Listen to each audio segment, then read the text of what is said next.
Hey, everybody. Welcome Hey, to yeah. another episode of Compliance Capers. I'm with my good friend, Betty Hovey. Here we are together Hey, y'all. again. Yay. All right. So, yes, our second episode, our second day of Compliance Capers. I'm so happy this arm has finally come to fruition, right? You and I have been talking about this. This has been in our playbook for quite some time. I know I've been alluding to it for quite some time, but we finally put forth 100% effort, and here we are.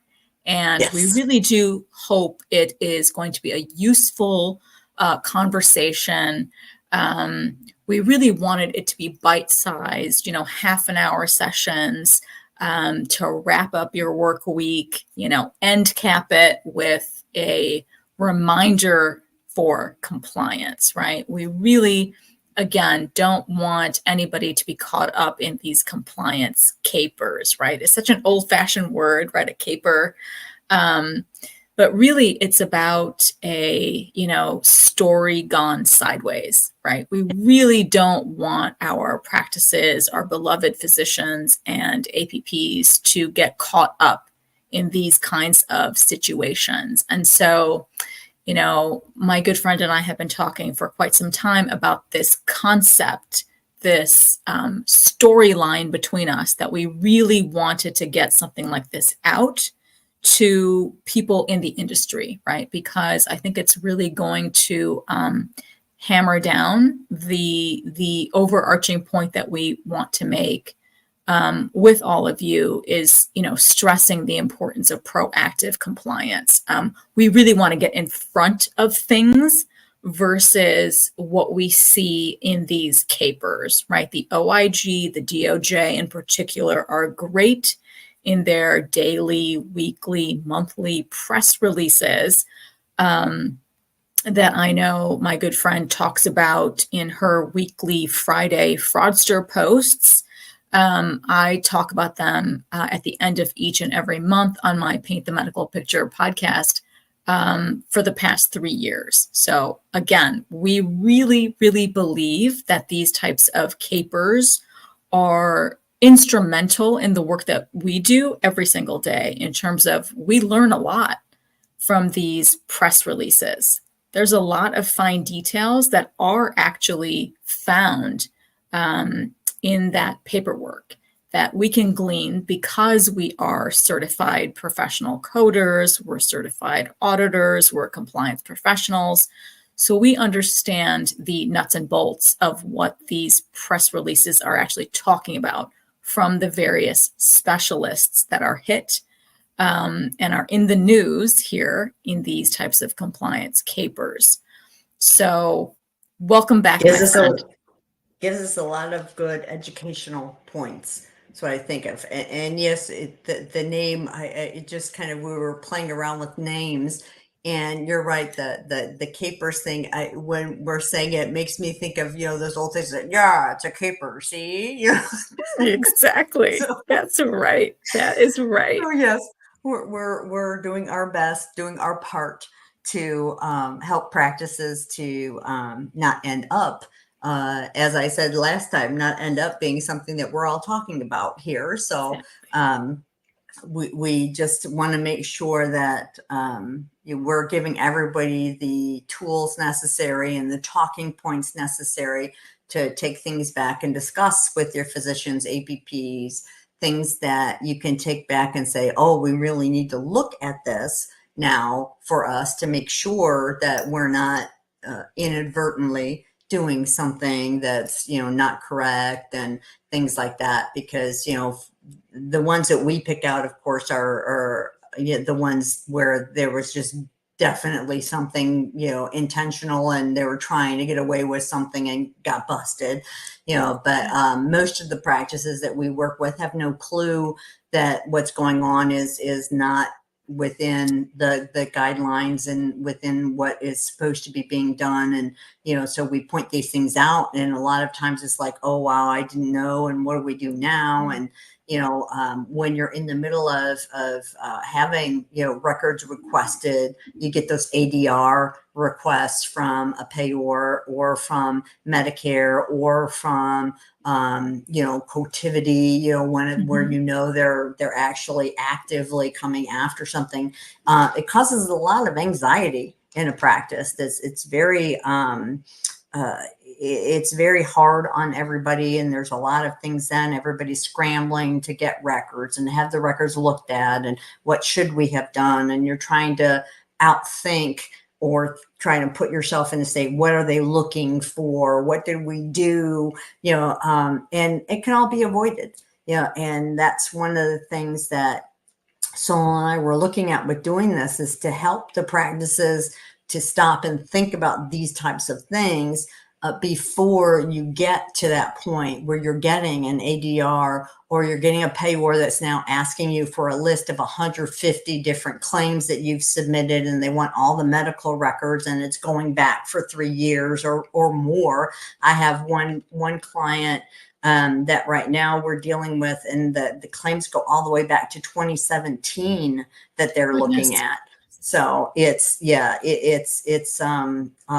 can get into, and the physician, she's just like, I'm not sleeping. I'm looking at all these things, and she's, I'm so anxious over all of this. And, it makes everybody nervous in the practice, and, it can all be avoided by, doing your own little checkups and making sure that, you're not falling into these kind of, bad habits and things like that can come back and really bite you.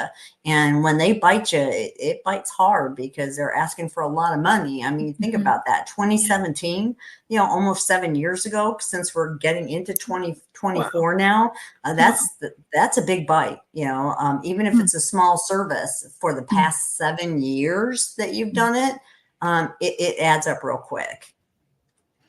Wow. That's hefty.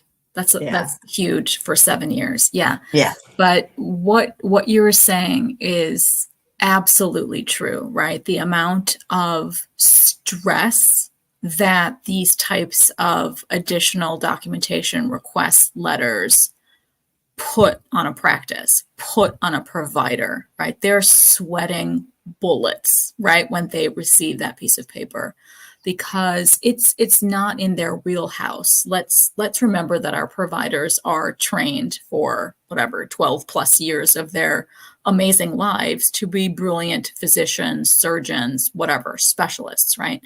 That's their wheelhouse. They don't know what to do with that 7-page, piece of paper, all of those papers that come in the green envelope to their practice, requesting this, that, and the other, and some more in 45-day window. That's so quick. That's so hurried. They don't know what to do. They're scrambling, right? We can see them sweating. It's terrible. Yeah. So and then definitely try to avoid. We don't want them to be stressed out of their minds like that. It's uncomfortable. And I feel for them, because I've been through many a event like that over my years with practices that are involved in those additional documentation request letters, all the hoops that they have to jump through to make sure the payer receives everything on time, right? So then they're not docked some more if they miss the deadline. All of this is to avoid, any type of mayhem down the line. And as we said in our debut episode, proactive compliance really is key to help you avoid being on these hit lists that the OIG and the DOJ produce all the time, right? Our goal is, of course, and they too understand that people will make a mistake. They understand that the billing may go a little sideways from time to time. It's a mistake, right? But again, when Betty and I get involved, we like to remind practices that the payer is bigger. They have more tools in their toolbox. Everything is automated, right? So they can therefore look at all of your service lines over the past 7 years in Betty's example, right? They can do that at the push of a button, snap of a finger, whatever. It's that quick. And they can, outline it all for you, lickety split. It's so quick that they have access to. So it's that volume of error that they can then address, right? Not just that 1 month of something gone sideways. No, they're looking at 7 years of things gone sideways, right? And so when they put their lens on you like that, that's when they can use those terms of, fraud, waste, and abuse rather easily, because they're looking at the volume and not just the 1 month of something that went a little bit wonky. Yeah. And as a side note, y'all, when you get those, don't call us when there's 2 days left. Yeah, please don't. That's the other thing. Please don't. Because then we're sweating. Make sure you press it right away. You should have a whole system set up that if you ever get this letter or this piece of paper, or you see that it's from this entity, it needs to get fast tracked to the proper people so that it can be taken care of right away. You want your stuff in early. You don't want it in at the last second, or you're calling and begging them to give you some more time because somebody buried it in a pile of mail and nobody looked at it. Now you have 2 days left to where it's due, and things like that. So make sure you have some protocol set up for when you do receive these types of correspondence in the mail. So that's another little tip there for you. Exactly. Have the steps in place. Make sure your team knows what to do when they receive that in the mail, right? Someone should know what to do with it, not just file it away, squirrel it away in a desk drawer, take it home with her in her purse. No. Right. Those types of correspondences from the government, from the SIU investigator at Anthem, all of those things should go to the provider, right? They should have their eyes on it first. And then the applicable team member who knows how to escalate the situation, right? Make sure you open the mail so you understand that it is something that requires an escalation because there is a deadline, right? 45 days. Or something to that effect.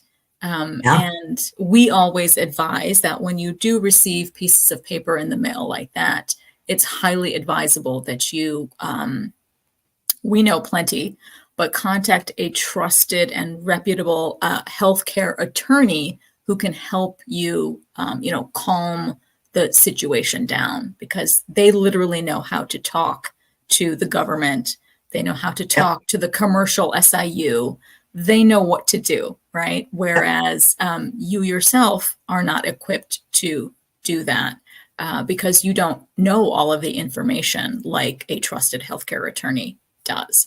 So that's another great pro tip, is make sure that you have the right people on your team as well, who should come, like we said in last week's episode, you should have outside people advising you, right? Not just everybody in-house, but get external trusted advisors on your team to help guide you through these types of situations swiftly.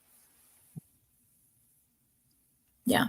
So now today's conversation of topic, I really wanted to talk about something that we've seen over the years a lot. But of course, there's been some recent cases towards the end of last year, right? 2023 in December. We did see quite a few cases come out relevant to upcoding E&M visits in particular. Now, this upcoding term, right, is kind of a Medicare CMS type of construct, this upcoding, right? So what does that mean, Betty, upcoding? Like to the general audience here that might be just now tuning in on a Friday morning. What is upcoding? Well, when we look at it from what the payor is taking a stand on, is that from a documentation standpoint, let's say that your physician, your APP, is reporting a 99204, level 4, but when the documentation is looked at, it only supports a level 2, a level 3. So when the payors look at that and they come back and are having conversations with you, they will call that upcoding. You upcoded that visit. Now, we also see many times where I like to come back with my clients when I'm looking at their stuff, and that specialty, that it might not necessarily be upcoding, it might be under documenting.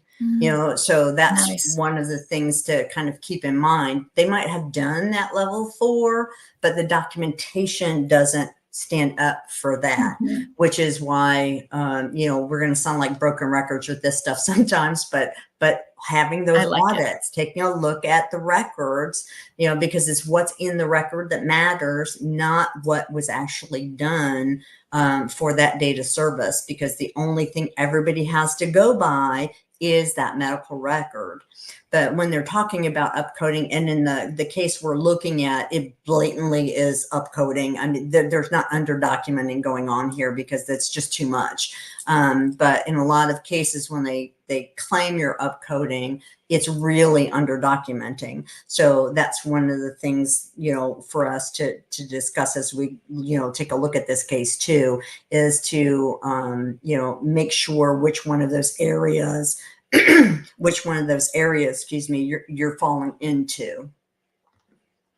Yeah, that's a really, really great point, right?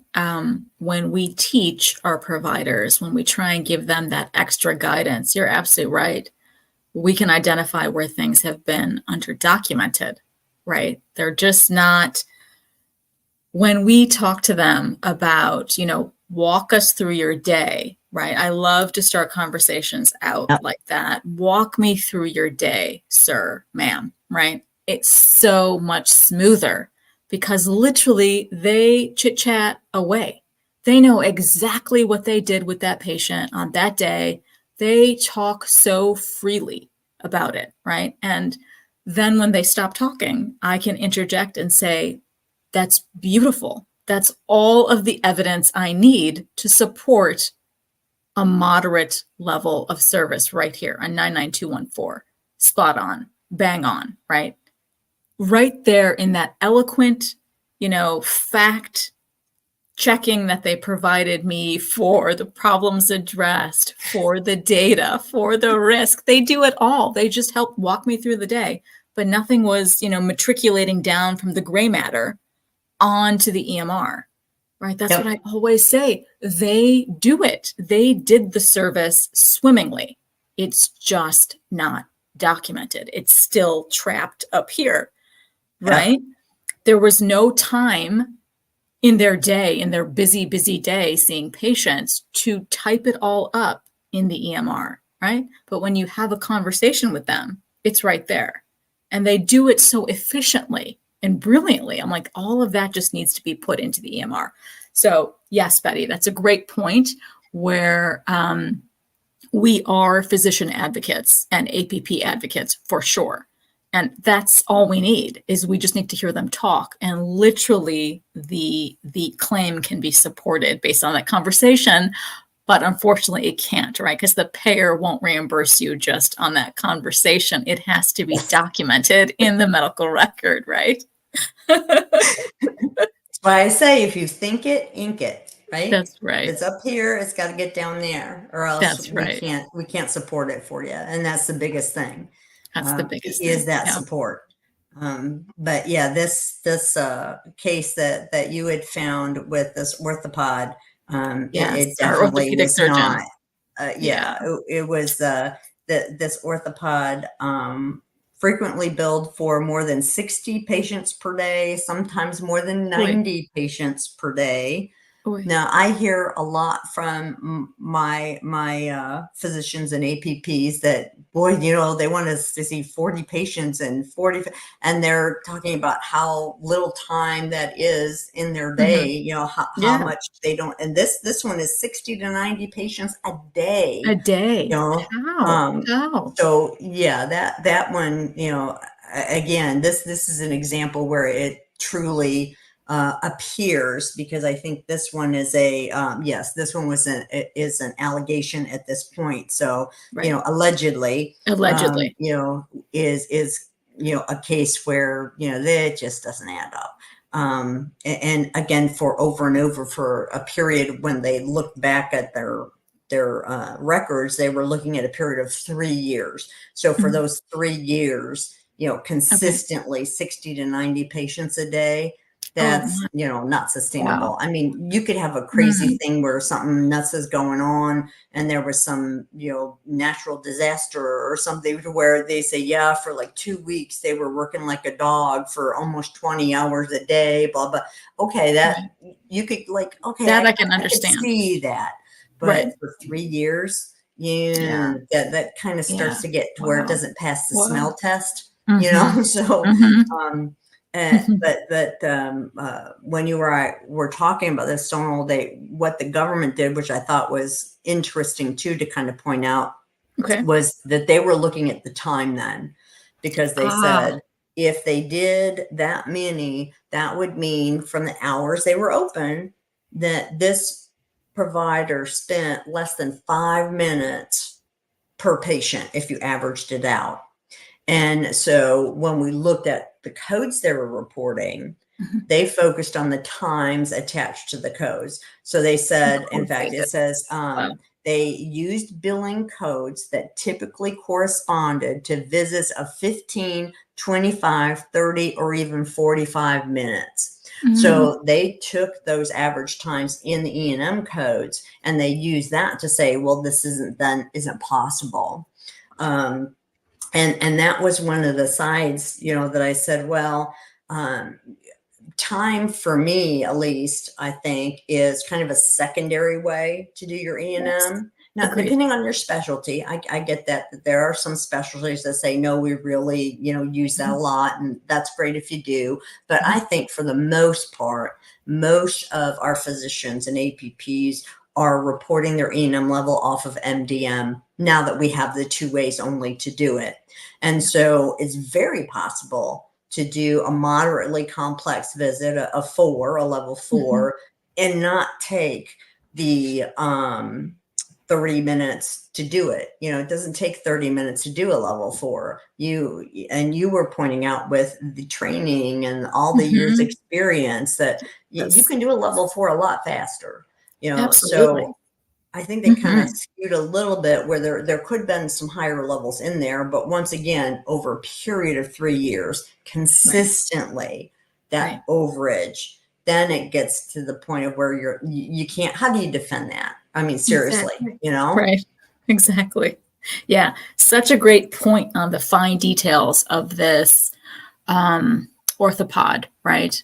Really great points. And hopefully, you guys can see in our conversation that the government really does, or did, take that time definition in our past E&M guidelines, right? In the definition of CPT from 1995 and 1997, they really pulled and honed in closely on those time increments, right?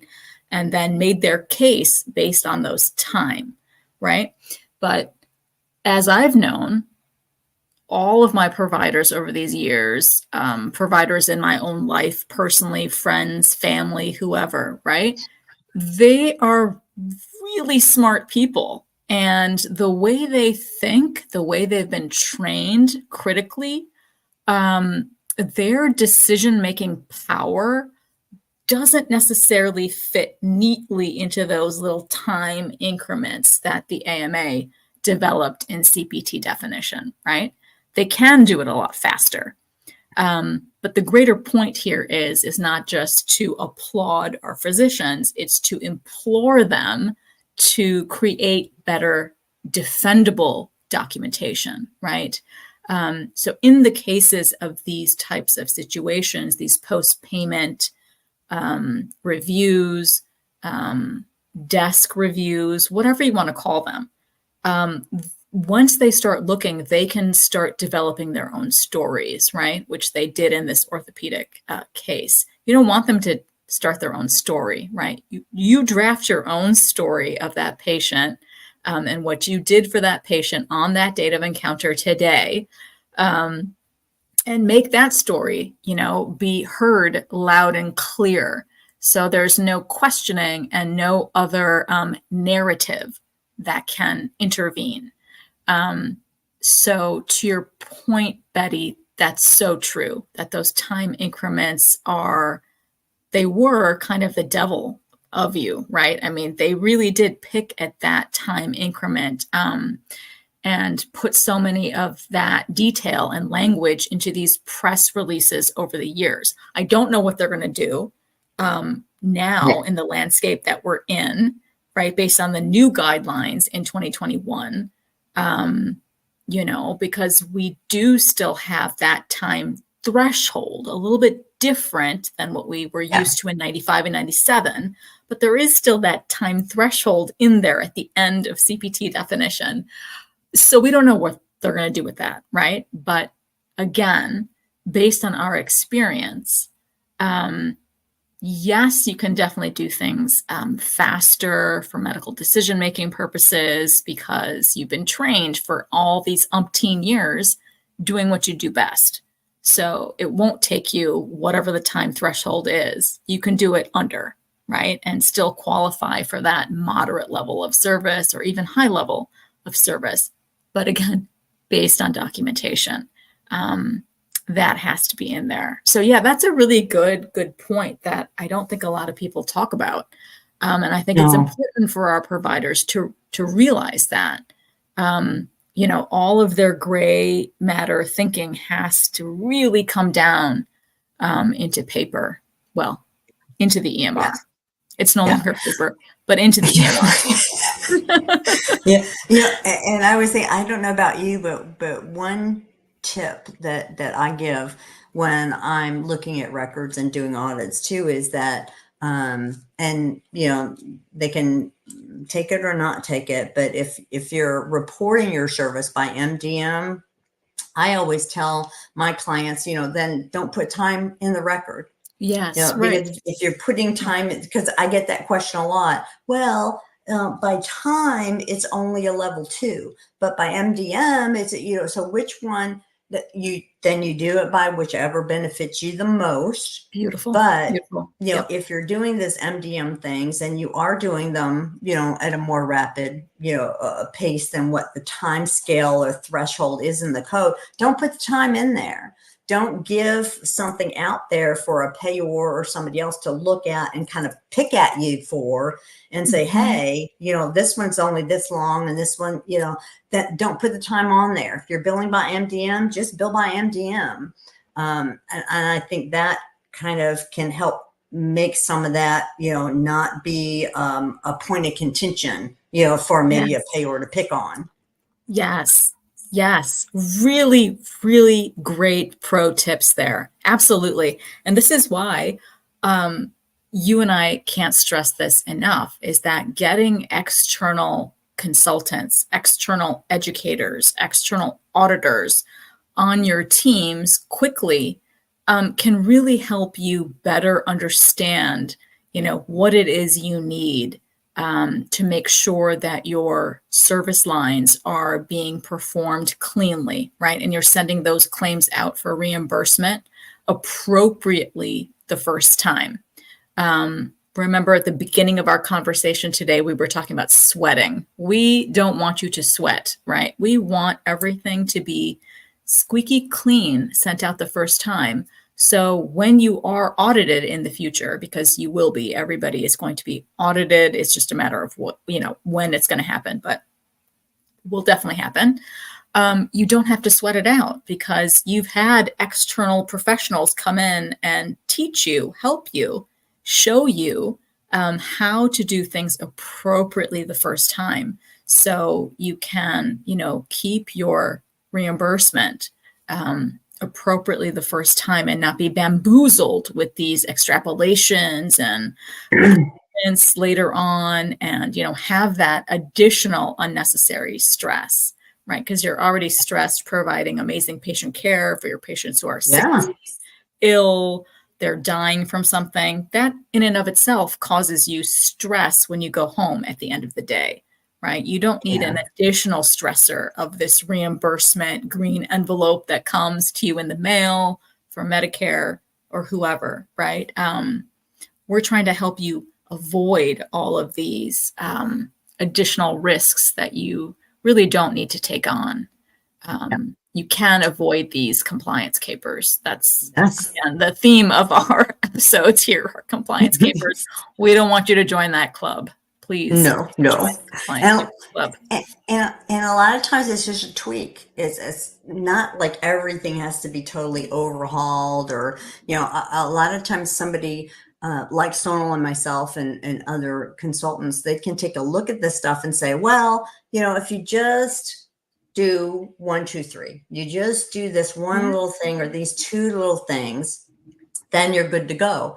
It doesn't have to be, that everything needs totally redone. Now, I'm not saying there may not be practices out there that really do need total overhauls, but a lot of times it's just something little, like we have a client that we're going through audit stuff, and I say, if you just say that the images were external, the labs were external, just that one word will fit to where if an auditor looks at it, they know, okay, but then I can give them credit for this. So a lot of times it's just little bitty things like that, to where if a payor does request records from you, you're not sweating it. You're like, okay, let's copy them all up. Of course, you want to look at them first, make sure everything's in there. But then it's not like you're sitting there just sweating bullets for the month or 2 months it takes them to get back to you and tell you what they thought about them. Then it's more of like, okay, we know everything's, we know we might have a mistake or 2 in there. Everybody does, but there's not going to be, 80% fail rate on these things or whatever. And that's kind of where you want to be, to where when you do get a request, because we keep saying you will, when you do get a request, it's not going to be to where everything in the practice is in an uproar. It's like, okay, here it is. We have this many days. Let's get these records together. We're going to look at them, make sure everything's in there that we need to be in there, and then send them off, and then go about the business of helping your patients, and then just wait to hear back from them, because you're not going to think that some, big bad thing is going to be coming down and, the hammer's coming down on you. Right. Exactly, Betty. Wow. So well said, as usual. Absolutely. Yeah. So, this was our second episode of Compliance Capers. I hope everybody enjoyed all of our tidbits, pro tips, our nuggets of information. Again, based off of something that is publicly available, right? Those OIG press releases, DOJ press releases, everybody has access to them. But it's a matter of how you utilize them, right? So we implore you from this entire season that we're going to be with you, helping you gain proactive compliance. I really, really hope you guys stay tuned for our weekly episodes. I know we're really excited about it. We've been dreaming about this arm for so long, and we're happy that it's finally coming to fruition here. So, my friend, thank you so much for coming on again today on Compliance Capers. And you and I just have a great time, and can always have something meaningful to share with our audience. So I hope you guys have a lot of great takeaways from today's episode. And we can't wait to see you guys again next week. Thanks so much. Thanks, y'all.